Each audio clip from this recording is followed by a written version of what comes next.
Chapter 33. Lufton Caves. The entrance to the Lufton Caves was about 100 yards back from the shoreline and was hidden from view by the thick foliage of the forest. As Race had imagined, the entrance was a hole in the ground. It was quite a small hole, barely large enough for a man to squeeze through. The hole was camouflaged. Even when he was standing right beside it, Race didn't really see it and thought he was standing beside a small dip in the ground. "I'll go first," Heltree said. "Go first," Race commented. He still couldn't see the hole. Heltree got down on all fours and backed slowly into the hole. As he did so, he spoke to Race, walking him through the procedure. "There's a small ledge down here on the left. It's an ideal place to put your foot. Lower yourself slowly onto it. Don't worry, it will take your weight." He lowered himself a little further, continuing, "Take your time, because it's a long drop. Now, just above that tiny ledge you'll find a thick rope. Use that to lower yourself into the caves." There was an awkward moment's silence when Heltree seemed to be holding onto the edge of the hole with one hand, while trying to reach and search for the rope with the other. "Okay, I got it." Then Heltree vanished from view. "Would you like to go next?" Tamitha asked. "Not really," Race said, but he settled down on the ground anyway and began to back himself nervously into the hole. Suddenly he was very grateful that he had taken human form. He was sure that had he had his wings, he wouldn't have been able to fit comfortably through the little hole. One thought did occur to him, that Gagara had made the right choice in staying behind. He hoped she was going to be alright, and he also hoped that she wasn't planning on eating the horses while he was busy in the caverns. He'd like to return those beasts to the king in the condition in which they'd gotten them. The other thing that occurred to Race was that he was now alone. Quinnigoth and Tanegi would throw a fit if they knew that Gagara had left him to proceed alone. Slowly, he eased himself into the hole. Race could see that these caves would be very defendable from an elven attack. Unfortunately, the elves would only have to wait them out. There was no way the people living in these caves would have been able to get any livestock through this tiny hole. Race lowered himself slowly, seeking the ledge that Heltree had mentioned with his left foot. "I can't find it." A moment later, though, his leg brushed lightly against the dangling rope, and he was able to find his way to the ledge fairly easily from there. "Okay, I got it." "Good," Tamitha said. "Take your time." Race let go of the lip of the hole with his left hand and then reached for the rope. It wasn't so difficult to find once he already knew roughly where it was. Then he took hold of it firmly, and once he was certain that he was supported by the ledge and the rope, he risked moving his other hand to it. Slowly, Race began to descend the rope. It was dark in the caverns, and ideally Race would have liked to enhance his eyesight with a little bit of magic, but that would mean letting go of the rope. He couldn't see how far down he had to go to reach the bottom. His only guide was the occasional noise the Heltree seemed to be making as he waited for Race to catch up. Climbing down the rope wasn't too much of a difficult task. Someone had thoughtfully decided to tie knots at regular intervals along the rope's length, making it that much easier to climb up or down. As Race got closer to the bottom of the rope, things began to get a little clearer down there. Heltree had gotten hold of a torch and was using it to light the area. Race was also aware that Heltree wasn't down there alone. There were two men in the uniform of the Lufton militia. Both of these soldiers were also carrying lit torches, and were watching Race without a word as he climbed down the rope. After what felt like a small eternity, Race set foot on the ground. He couldn't resist a quick glance back up at the hole, and although the sunlight should have been streaming through, he couldn't see it. "How far are we down?" Race asked. "About 60 feet, Heltree said. "It's a 60-foot rope." Race shook his head slowly. These caves were well hidden, but it was a very slow and arduous way to enter such a sanctuary, and not every person in the world would be capable of climbing such a rope. Tamitha was the next to climb down the rope. Race could hear her breathing heavily as she descended. She had started to descend before Race had reached the bottom, and Race soon realised that it had been her body that had blocked his view of what little sunlight there was coming in through the hole. "Nanny!" Tamitha called as she set foot on solid ground.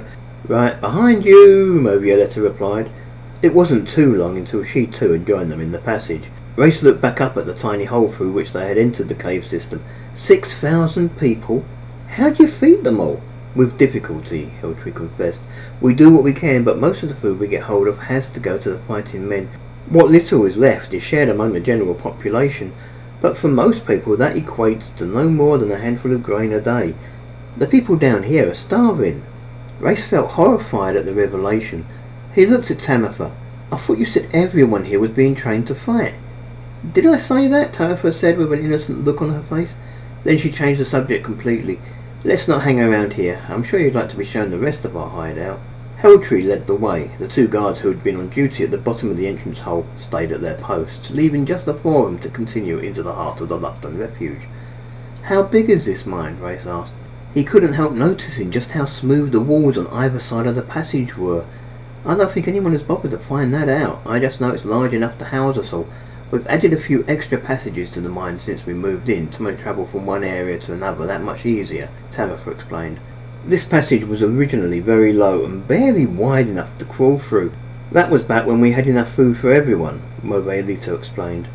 We've also roped off a few areas because of how dangerous they were, Tamitha added. There's this deep shaft in what we call the centre of the mine that goes all the way to the centre of the planet that... Don't be silly, dear, Movelito said. It's about 200 feet deep and we did lose a few people to it before it was roped off. I'm sorry, Race conveyed. It happens, Heltree said. We had to move into these caves at pretty short notice. We were bound to lose some people from such natural dangers. We've tried to make the place more pleasant to live in. A few small trinkets here and there, a few chairs. Some caves even have their own doors. For the most part, though, Tamitha said, we make do with what we have. Doors? Race commented. He wasn't sure he'd consider the placement of a door to be of uppermost import. Yes, Heltree commented, just a few. Our leader has one of them, dividing the rooms in which he lives from the rest of the refuge. We also keep our prisoners locked firmly behind another such door. Race looked at Tamitha. I thought you were in charge here. I'm a girl, Tamitha explained, and I'm only 10 years old. No one's going to listen to me. I'm a good friend of Race though. I'll talk to him on your behalf. Let him know you want to talk to him. Thank you, Tamitha, Race replied. He looked back at Heltree. Do you have many prisoners here? A few, Heltree confirmed. We have to keep the rule of law down here. More so than in the city, because chaos here could destroy us. Ah, Race acknowledged. I see. We've also captured a few elves in the occasional skirmish. We can't afford to let them go once they've seen the entrance to our caverns, so we usually execute them after a few days. It gives the people a little bit of entertainment and can be quite the morale boost. I'll bet, Race commented. Race was led along a couple of passages and into a very large cavern. It was very dark, as if the massive size of the cavern somehow diminished the light coming off of the torches they were carrying. It was impossible to see across to the far side of the cave, and impossible to see just how high the cave was, or indeed how deep it went. This is known as the Great Water Cavern, Heltree said as they edged their way round to the next passage. It's claimed to be at least 2 cubic miles in volume. If you can make your way to the bottom of the cave, you'll find that there is always water in it. The lake drips through from the ceiling constantly. We're under the lake? Race asked. We are, Tamitha said cheerfully. Beyond the cave, Race was taken to another passage. There were people sitting against the walls all along this passage. They watched Race with a suspicious eye. Most of them were very scrawny looking. These people had been living on the edge of starvation for the last few months by the look of it. These people need food, Race commented. Easier said than done, Heltree responded. We have no food to give them. I really need to speak to this Braystock, Race said, shaking his head. I have access to food. I'm sure we'll be glad to hear it, Heltree told him. There wasn't a lot of light along these corridors. Occasionally there would be a torch set into a light sconce on the wall, but they were few and far between, and they weren't always lit. Race had to rely mostly on the light coming off of Heltree's torch just to avoid stepping on anybody by accident. There were a fair number of these passages, all filled with starving people, some of whom looked as if they were hovering at the very edge of death.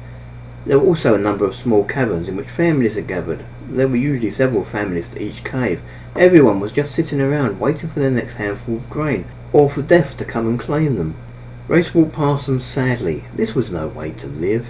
He felt his heart go out to them.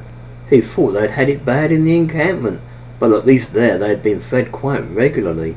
Heltree led the way along 3 such passages until he came to a wooden door that seemed to neatly cut one such passage in 2. There were starving people all the way up to the door, and the door wasn't locked, but when Heltree opened it, the way beyond was clear. There were people beyond the door, but they weren't sprawled on the ground, starving. This is known as the Royal Section, Heltree said. All the fighting men we have are given the right to find quarters here. Many stay outside with their families, though. Braystock is here, probably in his rooms. Rooms? Race asked. This was the second time he had heard Heltree say that Braystock had rooms. Well, caves, Heltree said. He has a set of 3 caves that join together. He sleeps in one, entertains in another, and plans in the third. He likes to entertain a lot. I guess it's a privilege of rank. I'll bet he isn't starving, Race muttered. He's not a bad man, Tamatha said. When you meet him, you'll see for yourself. He occupies the same caves that Tamatha's mother and father used to, Movioletta commented. I'm sorry, Race said. Tamatha looked up at Race and smiled. It's okay. They died protecting their people. I must be brave for them. For everyone. I must be brave. Take me to this Braystock, Race told Heltree. I will talk to Braystock and bring him to you, Tamatha insisted. Heltree, can you find a suitable room for Race to wait in? She pointed to the end of the passage. I think there might be a small one just down there that would prove ideal. Yes, my Duchess, Heltree said, and bowed a little. Thank you, Heltree, Tamatha said. Then she looked around at her nanny. Come, Nanny, let's go and talk to Uncle Bray.